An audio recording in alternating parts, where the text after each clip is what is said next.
Então, iniciaremos a nossa disciplina de NR32. Eu sou a professora Mariana.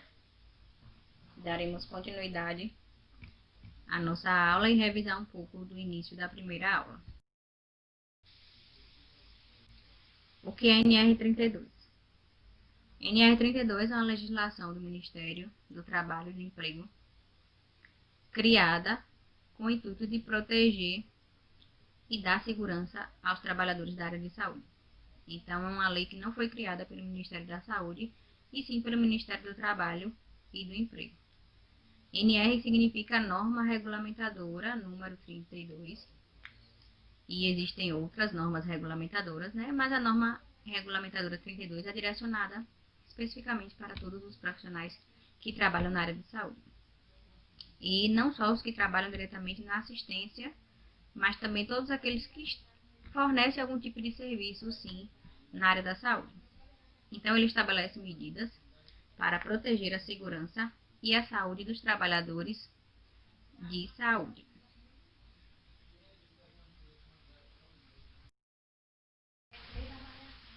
Então, quais são os objetivos da NR32? A gente tem prevenir os acidentes e o adoecimento causado pelo trabalho nos profissionais da saúde.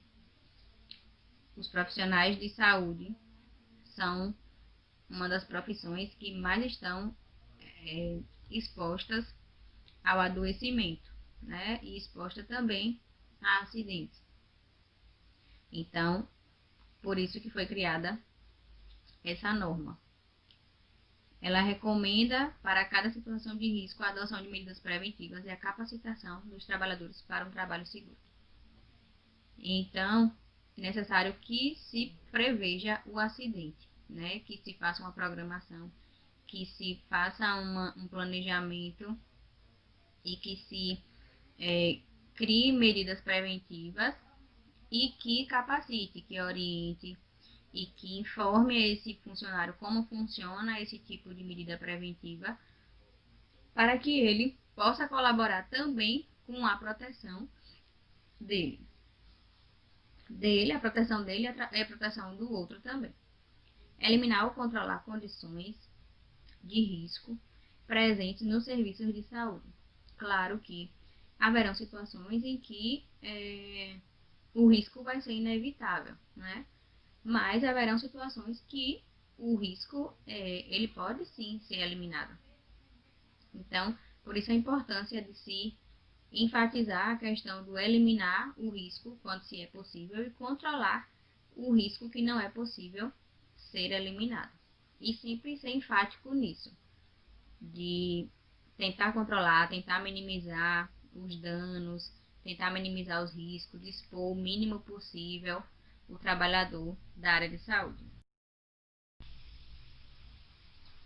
A quem a norma atinge? Então, a norma vai atingir todos os trabalhadores da área de saúde, sejam eles profissionais da saúde, sejam eles prestadores de serviços, sejam eles de empresas terceirizadas. Então, ele protege o pessoal da limpeza, ele protege o pessoal da lavanderia, ele protege o pessoal que realiza a manutenção de máquinas, ele protege o pessoal que faz a coleta do lixo hospitalar, protege e principalmente os profissionais que estão diretamente trabalhando com o público, né, com os pacientes. Protege também os trabalhadores que trabalham na área da gestão, da gerência dos hospitais, de coordenação, e também os trabalhadores que estão relacionados, que estão envolvidos no ensino e na pesquisa. Então, os professores que estão dando aula, estimulando a pesquisa, estão ensinando, também são trabalhadores da área de saúde, que estão formando outras pessoas, né? Estão pesquisando, estão se envolvendo na área da saúde. Então, por isso que a norma também chega a ele. Responsabilidade. A NR32 dispõe que a responsabilidade é solidária, ou seja, compartilhada, entre contratantes e contratados quanto ao seu cumprimento. Então, é uma norma que não é só de responsabilidade do empregador, até porque não adianta o empregador fornecer uma situação que minimize o risco ou elimine o risco se o trabalhador também não faz por onde. Então, é uma troca mútua. A responsabilidade vai ser dos dois, tanto de quem fornece a proteção como de quem executa essa proteção. Então, se você recebe uma máscara para ser utilizada, o empregador ele se preocupa com a sua proteção, para você não ser contaminado por algum tipo de doença, e você não utiliza a máscara, você não colabora com as normas.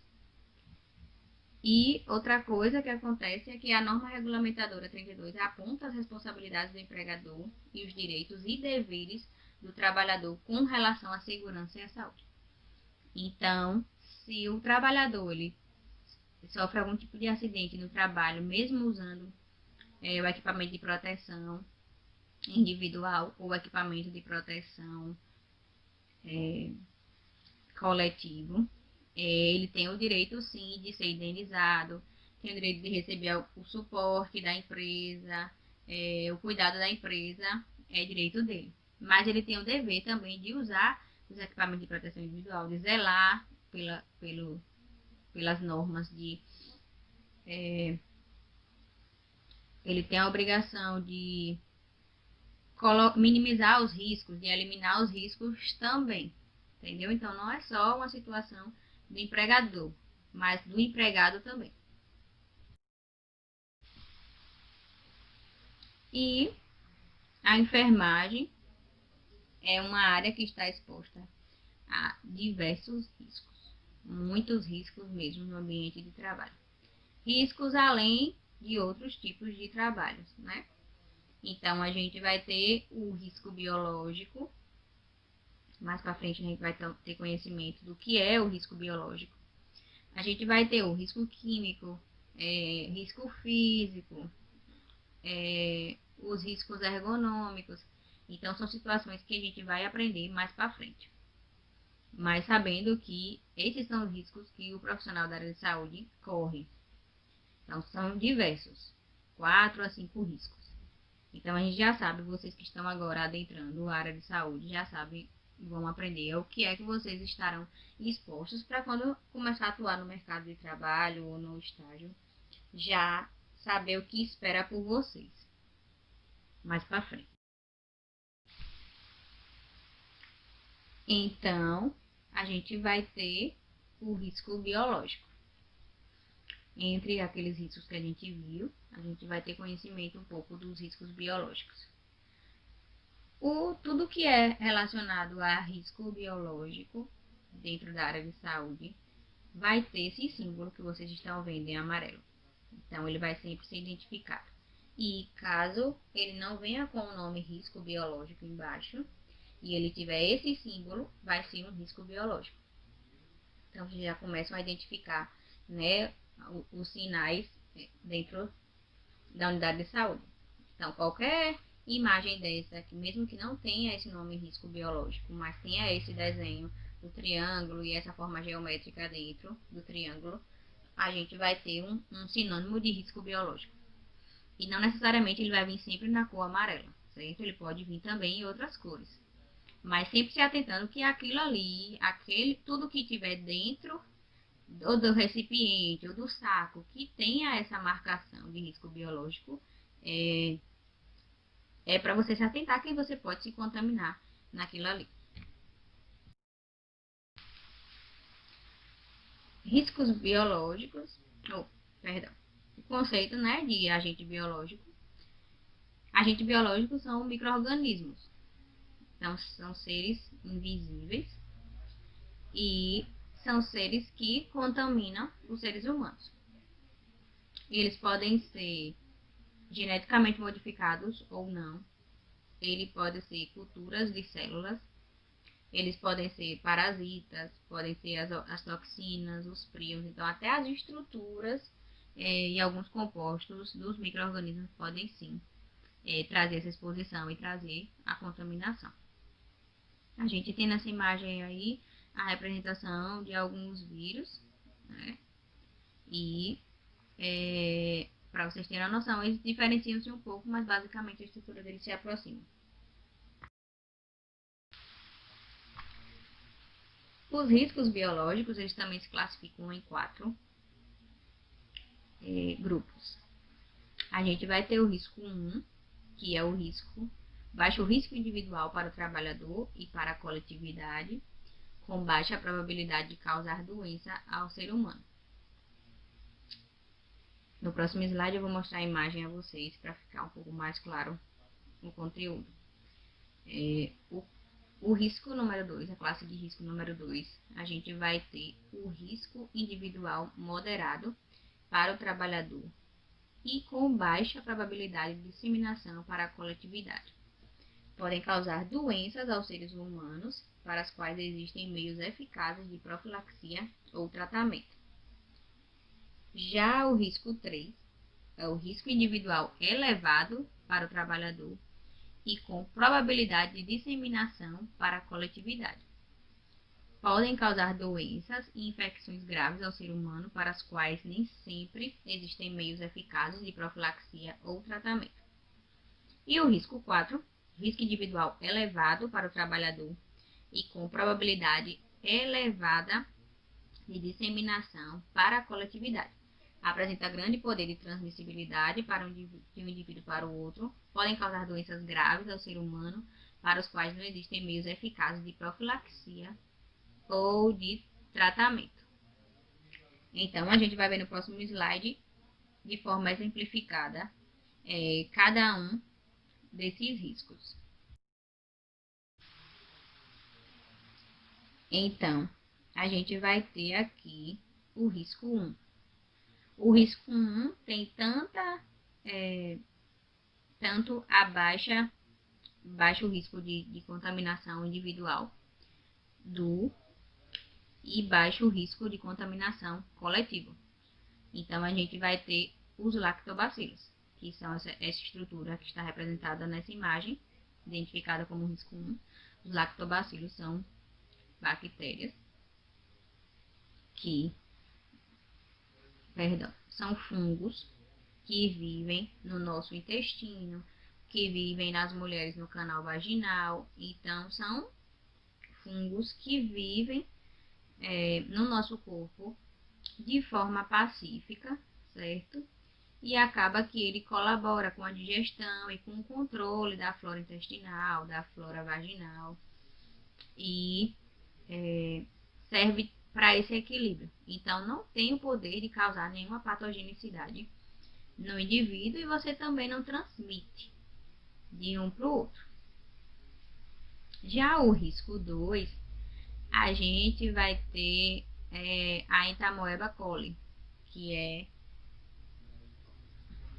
a gente vai ter o Schistosoma mansoni, que é conhecido como cistosoma, que ele tem um alto risco de infecção, né? O indivíduo ele tem um risco de ser contaminado, sim, pela cistosoma, quando ele é exposto à situação, mas o indivíduo não contamina o outro. Então, para a coletividade não tem risco. Então, se o indivíduo ele se alimenta se ele ingere alimentos que não possuem, não foram bem lavados, não foram bem cozidos, ele pode sim ingerir essa verme e ela vai sim trazer doenças para o indivíduo, mas o indivíduo não transmite ela para ninguém, outra pessoa. Já o risco 3, a gente vai ter o bacilo de Koch, que vai ser o causador da tuberculose.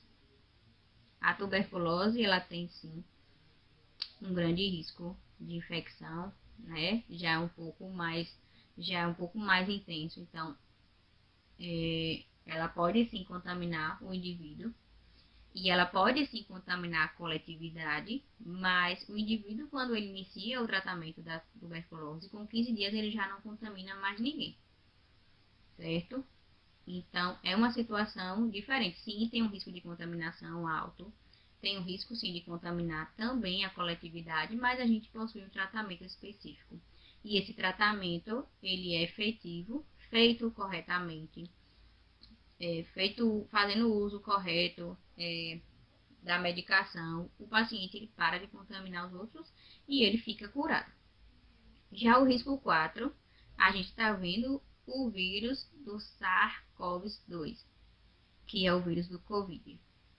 E é um vírus que tem um alto poder de infecção, tanto para o indivíduo, ele causa sim uma doença no indivíduo e ele tem um risco de transmissibilidade também muito maior. E hoje é uma doença que não tem um tratamento específico, não tem uma cura específica, né? Tem pacientes que passam muito tempo internados, tem pacientes que não, que se curam mais rapidamente. Então, é uma doença desconhecida, é uma doença que não tem um medicamento, não tem uma vacina, não tem um fator de proteção esclarecido hoje. Então, a gente vive um enigma do Covid e o Covid ele se classifica no risco 4.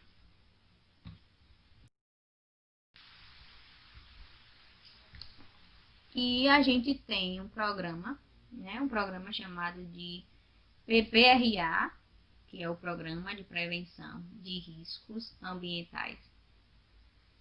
E o que o PPRA ele é responsável? Identificação dos riscos biológicos mais prováveis em função da localização geográfica e da característica do serviço de saúde e seus setores. Então, por exemplo, ele vem identificar como vai ser o funcionamento de uma unidade de saúde da família e o funcionamento de um hospital. Na unidade de saúde da família, qual a área que vai ser mais contaminada? Uma área de curativo, qual a área que vai ser menos, que vai trazer menos risco biológico para o trabalhador, a sala de triagem.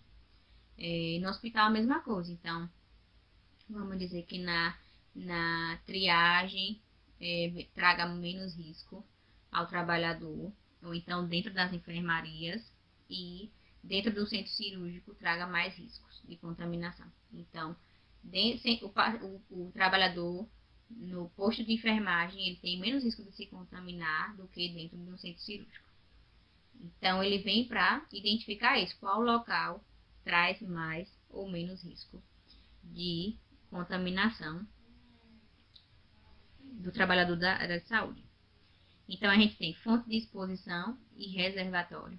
Então, onde ele vai ter esse foco de ser exposto, por exemplo, durante o procedimento cirúrgico, ele tem uma fonte de exposição. Então, ele pode ter risco, sim, de pingar algum tipo de sangue, secreção. E os reservatórios, que são os lixos, que são as caixas de pérfuro cortantes, que são os locais onde fica o material contaminado, né? O material biológico contaminado. As vias de transmissão e as vias de entrada. Então, onde é que vai ser essa porta de entrada desse risco biológico, desse agente contaminado, né? Agente biológico. Vai ser pela boca, vai ser pelo nariz, vai ser pelo olho, vai ser pela pele, que não tem que está com alguma lesão, que está aberta. As vias de transmissão vai ser por via gotícula, né? Vai ser via aerosol, vai ser via secreção, vai ser via fezes e assim vai. O grau de transmissibilidade, então, quanto essa doença é transmissível, por exemplo, o Covid é uma doença com alta transmissibilidade, o sarampo é uma doença com alta transmissibilidade, mas uma pessoa com cistosoma ela tem baixa transmissibilidade ou zero de transmissibilidade. O paciente com dengue, o paciente com zika, chikungunya, não transmite a doença para outra pessoa, certo? Diretamente. O grau de patogenicidade. Então, se, por exemplo, o vírus do HIV, ele tem a pessoa adquire o vírus e aí a pessoa desenvolve a doença. Então, a chance da patogenicidade é muito grande, que aí a pessoa desenvolve a AIDS. Então, ela fica com a doença. Então, tem todos esses aspectos. E o grau de virulência também. Então, o quanto esse vírus vai se propagar no organismo para que ele traga o adoecimento. Persistência do agente biológico no ambiente. Então, o que é que a gente pode utilizar de meios para poder ventilar esse local ou fazer uma desinfecção, uma asepsia desse local. A gente viu que o vírus do Covid ele fica 3 horas em suspensão no ar ambiente, se não tiver ventilação. Então, são várias circunstâncias dessas. Estudos epidemiológicos e dados estatísticos. Então, tudo que é estudo de questão de dados de endemia, pandemia, incidência, prevalência, então tudo isso é contado. Os dados estatísticos também dessa doença, quantidade de infectados, quantidade de mortes, quantidade de doentes, quantidade de curados e outras informações científicas que sejam plausíveis. Então, efetividade de medicamentos, as chances de cura, tratamentos alternativos e assim sucessivamente. A gente vai ter também a avaliação do local de trabalho e do trabalhador, considerando que a finalidade e descrição do local de trabalho, então é bem enfático nessa questão, né? Finalidade e descrição do local de trabalho, para que aquele local serve. Organização e procedimentos de trabalho, então como vai ser a organização de a realização do curativo, como vai ser a organização, o fluxo, né, de um banho no leito, de uma intubação, de uma cirurgia, a possibilidade de exposição desse trabalhador da saúde. Então, a pessoa que está no momento do processo de intubação, ela está muito mais exposta do que durante um banho no leito, certo? E a descrição das atividades em função de cada local de trabalho. Então, você deixar bem esclarecido o que cada local faz, né? Qual a finalidade, qual é a função de uma sala de triagem, qual é a função de uma sala de curativo, qual é a função de uma sala de vacina, qual é a função de uma sala de teste rápido e assim sucessivamente. O PPRA deve ser reavaliado uma vez ao ano, ou, né, sempre que se produz uma mudança nas condições de trabalho que possa alterar a exposição dos agentes biológicos. Então, por exemplo, o PPRA antes do Covid era um, mas agora, após o Covid, com certeza já trouxeram atualizações, já trouxeram ênfases, mudanças no uso de EPI, quando a análise dos acidentes e incidentes assim é determinar. Então, se tiver uma situação de que determina-se um tipo de protocolo, um tipo de funcionamento, e mesmo assim acontece os acidentes, tem que rever, sim, o que é que está acontecendo. Os documentos que compõem a PRPA deverão estar sempre disponíveis aos trabalhadores. Exatamente. O trabalhador tem que ter acesso, sim, ao que diz a norma, ao que diz essa lei.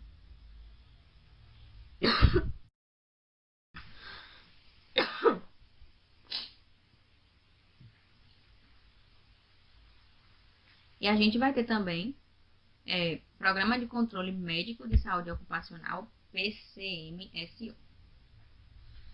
Ele contempla o reconhecimento e avaliação dos riscos biológicos. Então, ele já vai ser um programa que vai ser formado por um corpo médico. Então, os médicos vão fazer essa avaliação e vão fiscalizar e conseguir orientar melhor. Reconhecimento e avaliação dos riscos biológicos.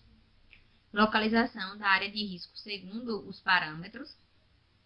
Relação contendo a identificação nominal dos trabalhadores, sua função, o local em que desempenham suas atividades e os riscos a que estão expostos. Então, essa relação é importantíssima, porque você consegue separar o trabalhador e ver o que é que a função dele traz de risco. E qual local que ele vai trabalhar que vai trazer mais risco.